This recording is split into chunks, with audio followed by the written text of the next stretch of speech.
This one with the hot dog. You getting the bun ready? Hold on. D10's up there. Yeah. Cool. This is a DXCMS20045US. Wow, what a number. Didn't you say this thing's called the hot dog? This is called the hot dog. This is the Extreme Quiet. Extreme Quiet. 2-stage. We're gonna test that. Yep. And see if it's extreme quiet. Let's get to it. We just had a job to where, oh my goodness, I just looked up, we had a rigid twin tank, and it was may it rest in pieces at the bottom of a landfill. Funny thing is, we're up to my parents' place and doing some work up there in Michigan, and when the tank quit working, or not the compressor, The module. Yeah. well, it just has me. My brother had one of the original ones, bought around the same time, and I says, can we use yours? And he's like, sure. When he brought it out, his wasn't working either. His was mint though, near brand new condition. So we robbed some parts off mine, put it on there. We got a working compressor, but I'm glad that it's gone because it was so loud. You remember how loud it was? Yeah. I still have all the things, all the damages yep. associated with it. This guy, we just had a house that we needed to spray some popcorn sealing. Let me get that thing spun. And so we needed to do a little touch up on the ceiling. So I was like, oh shoot. We were about ready to spray it, and then I remembered we didn't have a compressor. So I was like, I had wanted the Makita, I think it's called the Mac 5200, and everything has went to cordless now for us, almost virtually everything. Of course we got our big compressor there in the corner. We got our flexible little compressor that we carry for trim, and when we're not using corded, of course, brad nails. What do we use? Oh, I still use a Boss Stitch brad and stapler. We use a stapler all the time, and I don't foresee us switching to we will probably never switch to cordless with that, because those Boss Stitch guns are awesome. They're super small and they're lightweight and they're very reliable. But if we're putting trim on inside of a house, you wonder what we use those brads and the staplers for. It's assembling cabinets. So we're at a workbench, and so we're using a ton. If we're mobile, we're going through a house, we'd want cordless. That's why we don't use compressors that much. So I don't even know when this thing was brought out. I think it's fairly new. I think it's maybe a year or two old, which interesting. Mid 2025, they sell one for like $3.99, about the same specs. I think maybe it puts out a little bit less. I mean, it's almost identical looking. And then for another $50 or $60, you get this one right here that is like 20 decibel less. This is the first compressor of this size that we're going to let inside of a house. And this thing will easily be inside of a house because of how quiet it is. It's very enjoyable. I'm going to plug it in, and I don't know what the camera's going to read. You can see it's hitting right around 70, me just talking right here. I'm assuming this close to this compressor we're going to be 70. Let's see. Now let me give you a couple specs on this. So it is a 4.5 gallon tank. The motor takes 13.5 amps to run it. It does run up to 200 psi, but the most important is that it puts out 50 or 5.0 CFM, and that's at 90. So I really wish it was a little bit higher, but it seems like this is kind of the highest. There's only that Makita that's at Mac 5200 that is like a 6.2.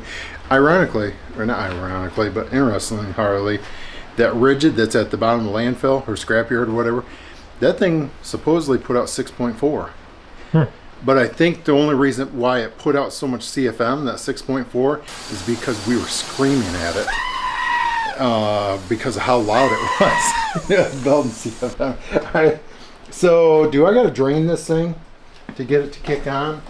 Okay. So we're same distance. Oh my goodness. So me talking is actually raising the decibel reading. I think that's pretty impressive. So the blow-off valve is way louder than the actual compressor.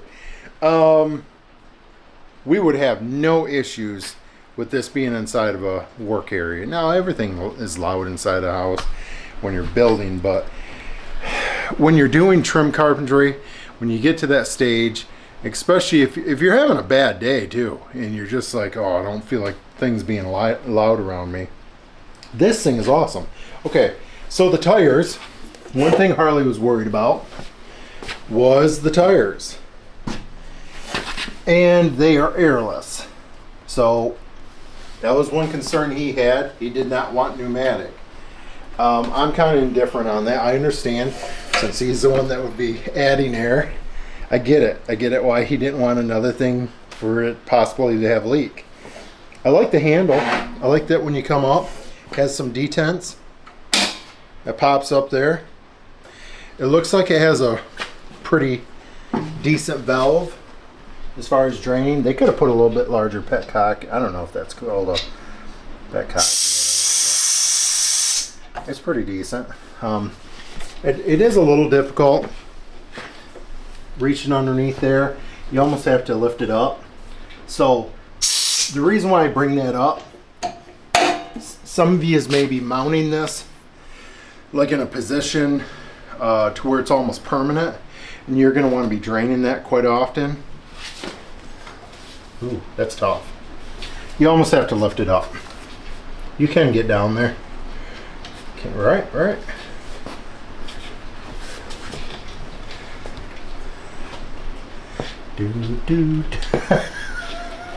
There we go.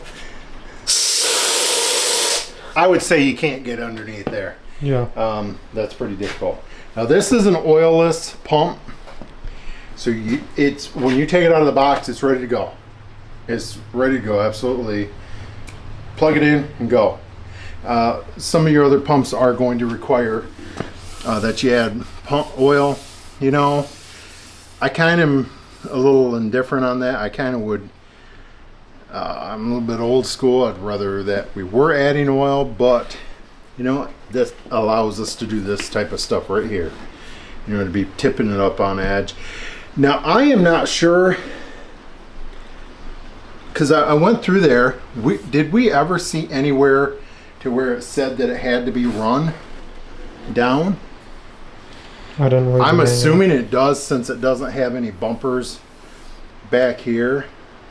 But so 13.5 is going to allow you to basically run it on any circuit that's in your house, any 15 amp circuit. Now we sprayed that ceiling and it kept up. It did the job. Could have it been bigger? Well, everything can always be bigger. It can, but it did what we needed to do. So here's my takeaway with it. It's been so far. It's so quiet and so enjoyable to be around that we're like, it's just a tool that we were so surprised by how quiet and it's around that you're trying to find something to hate on it about. Yeah. This is 88 pounds. So it's a little bit heavier. But I think some of with that, the box it was showing 103. 103. The manual or whatever says 88. So Yeah. I don't know. They have taken all the sharp corners off, which I could not say that about the rigid. You know, you're gonna have to be fairly strong. I will say that they've taken all the edges off. Bring it up here and roll it against you, so there's no edges there. But these handles are really decent. Now, it's a two-person compressor. Let's see if Harley can grab that one. This is one thing I was really happy about.